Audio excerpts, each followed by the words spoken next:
Hello everyone, I'm presenting my work towards fair educational data mining, a case study on detecting and risk students. My name is Chen Hu. This is a joint work with Hu Zefao Ranguala. First of all, I want to talk about why we are interested in this topic. Machine learning models have been used in many areas. However, more and more cases show that they are prone to bias. For example, a model used to predict future criminals is found to be biased against African American criminals. Machine learning is also being used in healthcare system to guide health decisions. A study showed that African American patients assigned the same level of risk is much sicker than white patients. Some facial technologies could also be biased. For example, the error rates made for African American females is much higher than white males. Because machine learning is widely adopted, so it's critical to make them fair. In the setting of education, we also observe bias in data with respect to both race and gender. This figure shows the GPA distribution by race. From this figure, we can see that the GPA distribution of minority group is skewed towards lower GPA, while the GPA distribution of majority group is skewed towards higher GPA. The second figure shows the GPA distribution by gender. This figure shows that the GPA distribution of minority group is skewed towards lower GPA, while the GPA distribution of majority group is skewed towards higher GPA. Because machine learning models learn from data, biased data leads to discriminative predictions, and discriminative predictions can hurt students of minority groups. So in this work, we aim to develop fair machine learning models for educational data mining. First of all, how do we define fairness? There are several fairness definitions. The first one is group fairness. Group fairness requires that for different groups, the predicted probability should be the same. The next one is equal opportunity. Equal opportunity requires that for different groups, the true positive rate should be the same. The third one is equalized odds. Equalized odds requires that for different groups, the true positive rates and the false positive rates should be the same. The next one is counterfactual fairness. Counterfactual fairness is defined as that given an individual, if we change its sensitive attribute to its counterfactual value, the outcome should not be changed. The next one is individual fairness. Individual fairness requires that if any two individuals, their difference of the predictions should be upper bounded by the two individuals' difference. The aforementioned fairness definitions can be classified into two types: group fairness and individual fairness. Group fairness focuses on the group level. It may not be fair to individuals within a group, and it may sacrifice utility when base rates are different for different groups.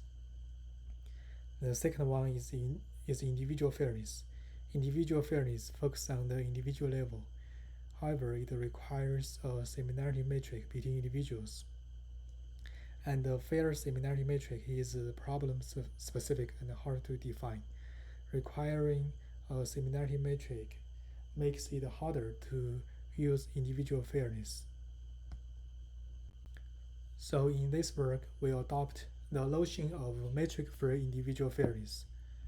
Metric-free individual fairness requires that the prediction for an individual is conditionally independent of his or her sensitive attribute given his or her features, as indicated by the following equation.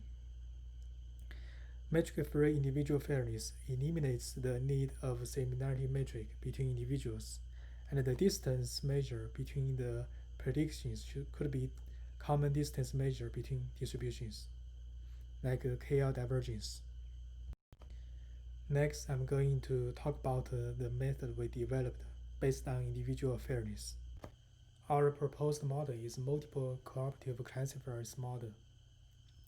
This figure shows the model architecture is composed of two classifiers. Each one corresponds corresponds to a sensitive attribute such as male or female. The input into the model is the individual's feature vector, as the metric-free individual fairness requires that, given an individual's feature vector, the predictions should be independent of the sensitive attribute. So the two predictions from the two classifiers should be close to each other. And this is the objective function we want to optimize. The first part is the binary cross entropy part. It achieves accuracy.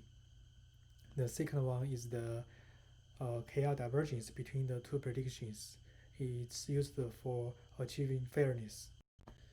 Next, I'm going to talk about the experiments. We use a real-world dataset collected at George Mason University from fall 2009 to fall 2019 to evaluate the models, and we choose the top 5 largest majors: biology, civil engineering, computer science, electrical engineering, and psychology. For evaluation metrics, to test how accurate the model is, we use accuracy. And to test how fair the model is, we first use discrimination. Discrimination is defined as the difference of the positive rates between different groups.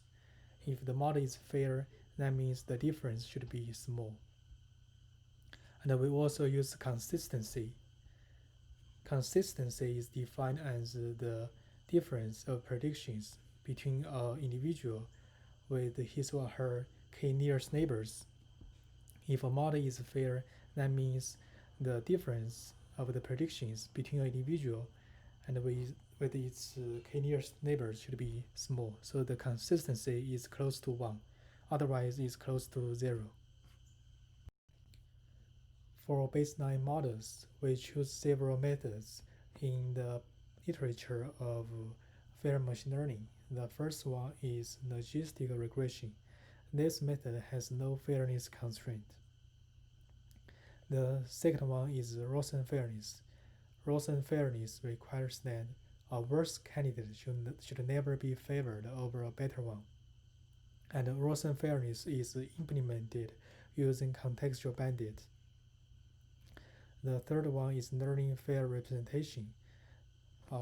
This method first learn representation and then remove sensitive information from the learned representation. And after that, we build a classifier using the learned representation. The last one is adversarial learned fair representation.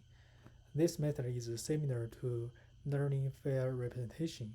The difference is that adversarial learned fair representation using an adversary to learn the representation. Next, I'm going to talk about the experiment results. This table shows the experiment results with gender as sensitive attribute.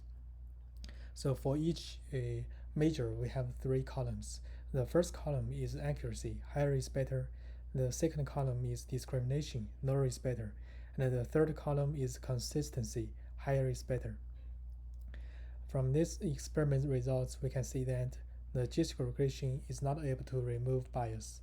And for Rosen fairness, in some cases, it even has worse results than the logistic regression. Our proposed model, MCCM, is able to remove bias. For example, the discrimination is very close to 0 and the consistency is close to 1. The second table shows the experiment results with race as a sensitive attribute. By comparing it with the first table, we can see that it has very similar results to the results with gender as a sensitive attribute. In conclusion, in this work, we observed bias in educational data. We proposed a novel multi-classifier model based on metric-free individual fairness to mitigate bias. We conducted experiments on a real-world dataset with the task of detecting and risk students. The experiment results showed that the proposed model is effective and mitigating bias. For the future work, we want to study how the model can be used for policymaking and effective advising.